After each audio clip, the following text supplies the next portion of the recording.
हमारे अब कहा जाए तो दुर्भाग्य की बात है। अगर इसको इस नज़रिए से देखा जाए, किसी के घर में परिवार में हत्याएं होती हैं, अगर हम उसको फिर जाके राजनीति के तौर पे देखें तो ये अच्छी बात नहीं है। हमारा भारत देश है, हम लोग सब लोग मिलजुल के इसका निर्माण किए हैं। किसी एक के निर्माण करने से अखंड भारत का निर्माण नहीं हुआ है।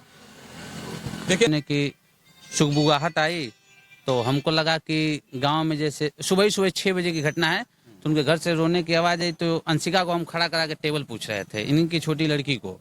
तो हमें लगा कि गांव में जैसे किसी को पहले कौवा मार देता है तो नहीं लोग, हाँ तो वो है कि रोते होते हैं लोग है। तो हमको लगा यही हुआ है, तो हम उसको ज़्यादा वो नहीं किए कि कोई कहो। उनसे हम 2-3 बार कभी मिले होंगे। जैसे हम चूंकि अपना खुद दुबे जी का लड़का हो या प्रेम यादव जी का लड़का हो, अगर कभी उन दोनों लोगों को देवरिया में आने का भाग्य प्राप्त होता है, आते हैं लोग, और हमें जब भी मौका मिलेगा हम दोनों लोगों को निःशुल्क शिक्षा देंगे। जब तक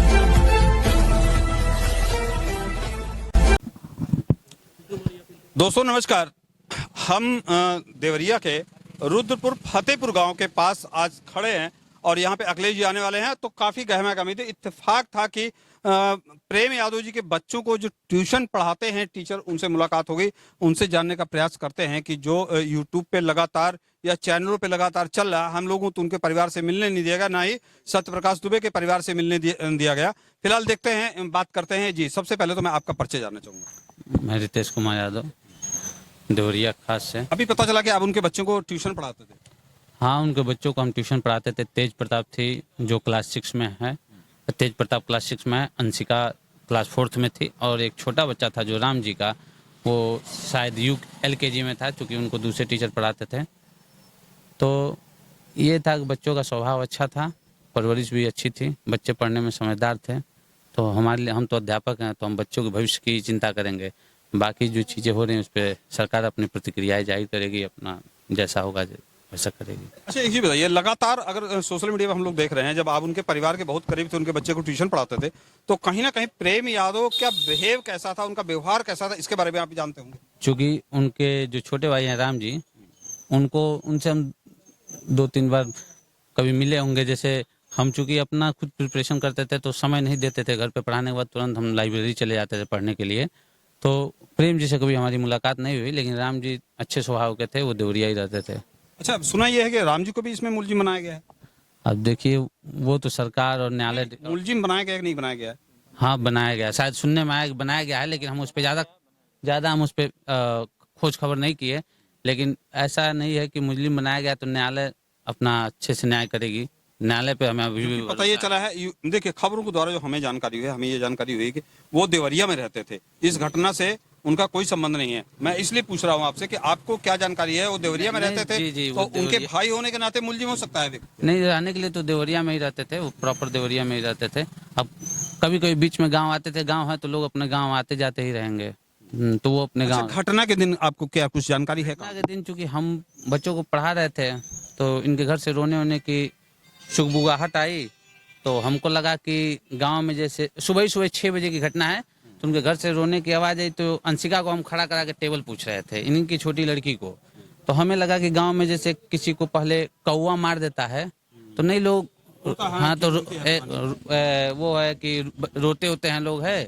तो हमको लगा यही हुआ है, तो हम उसको ज़्यादा वो नहीं किए कि कोई कौवा हुआ मारा होगा। अभी फिर जब उनके घर की स्थिति, काफ़ी मोहल्ले के लोग जुटने लगे, तो हमको लगा कि कौवा मारा होगा तो इतना भीड़ थोड़े ना होगा। तो हम भी जाके देखे तो पता चला कि ऐसी ऐसी घटना घट गई है।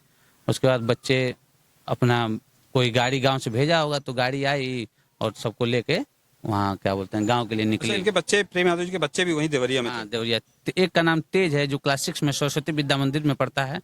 सरस्वती विद्या मंदिर वही उमा नगर में स्थित है देवरिया में। और उनकी जो लड़की है अंशिका, वो क्लास 4th में, वो सरस्वती शिशु मंदिर में पढ़ती है। लड़का विद्या मंदिर में पढ़ता है और लड़की शिशु मंदिर में पढ़ती है। अच्छा, जिस तरह से इसको जातीय रंग देने में राजनीतिक लोग लगे हुए हैं, इस पे आप क्या कहेंगे? देखिए, न्याय की बात कीजिए। नहीं, आप टीचर हैं, मैं देखिए न्याय की बात, हम भी न्याय की बात कर रहे हैं, लेकिन जिस तरह से यहाँ के राजनीतिक लोकल राजनीति जो है, इसको जातीय रूप देने में लगी हुई है। देखिए, वो तो लोग जाति का राजनीति भले बना दे इसको, ऐसा नहीं है कि हर वर्ग के लोग हर पार्टी से जुड़े हुए हैं।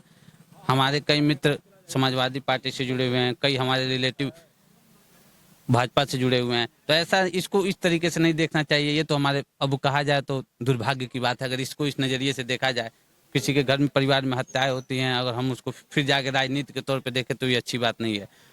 हमारा भारत देश है, हम लोग सब लोग मिलजुल के इसका निर्माण किए हैं। किसी एक के निर्माण करने से अखंड भारत का निर्माण नहीं हुआ है। देखिए, आप एक टीचर हैं, आप भारत भाग्य विधाता हैं, आप देश के निर्माण करता हैं।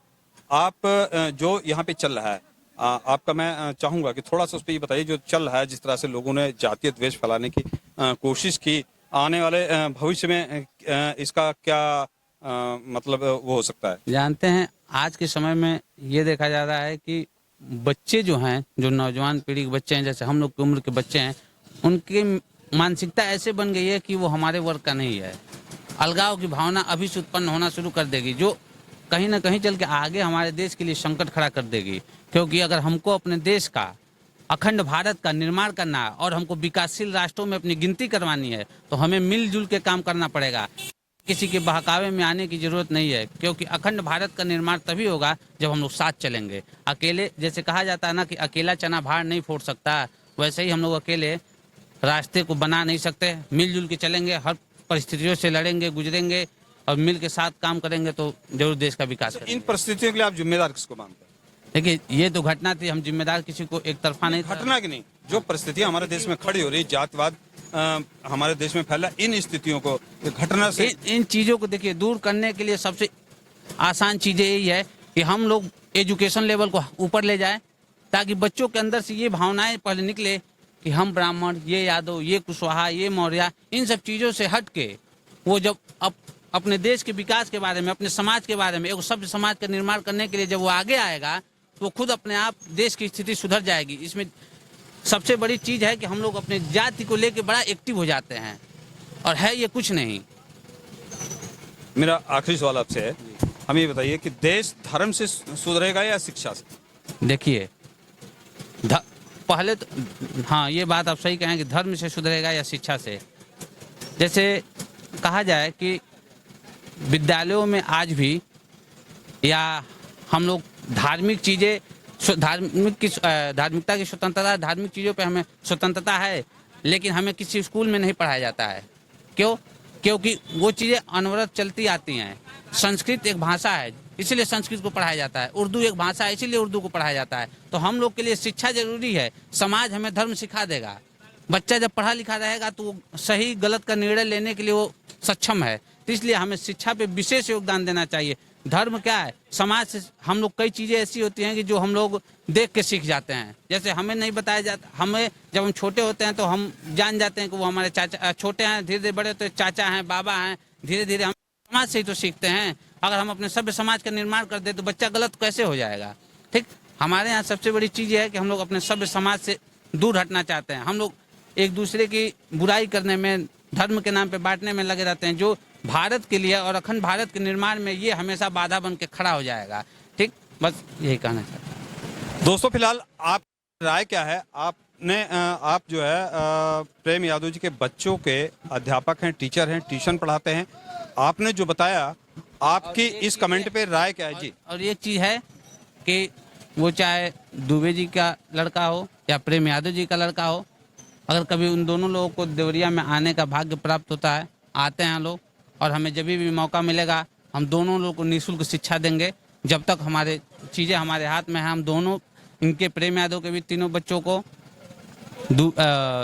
दुबे जी के भी बच्चों को हम निःशुल्क शिक्षा देंगे। कभी भी आते हैं लोग तो जब तक उन्हें पढ़ाने की मतलब हमारे अंदर योग्यता रहेगी, क्योंकि अब ये बच्चा कल के डेट में बीएससी कर ले, एमएससी कर ले, उस कहे पढ़ाने के लिए तो हम नहीं पढ़ा पाएंगे। लेकिन जब तक हमारे अंदर वो क्षमता रहेंगी, निःशुल्क शिक्षा उनको देंगे और उनकी पढ़ाई में तीनों बच्चों को, चारों बच्चों को, दुबे जी के बच्चों को और उनके बच्चों को हमेशा सपोर्ट करेंगे ताकि वो आगे जाए। क्योंकि हमारे लिए सबसे ज़रूरी है बच्चों का शिक्षा, उनकी चीज़ें ना बिगड़े, चाहे वो दुबे जी का लड़का हो या प्रेम जी का लड़का हो, किसी का भी हो, शिक्षा पे कोई असर ना पड़े। सरकार को ये सोचनी चाहिए, क्योंकि अगर आज हम उनको ऐसे इस स्थिति में छोड़ देंगे, कल यही बच्चे आगे चल के हमारे देश का हो सकता है कि नुकसान पहुंचाए। क्योंकि एजुकेशन नहीं रहेगा तो बच्चे रास्ता भटक जाएंगे, बच्चे अपने रास्ते से भटक जाएंगे।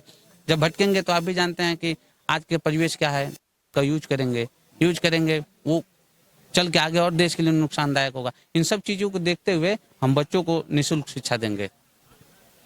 दोस्तों ये थे प्रेम यादव जी के बच्चों के ट्यूशन पढ़ाने वाले अध्यापक, युवा हैं।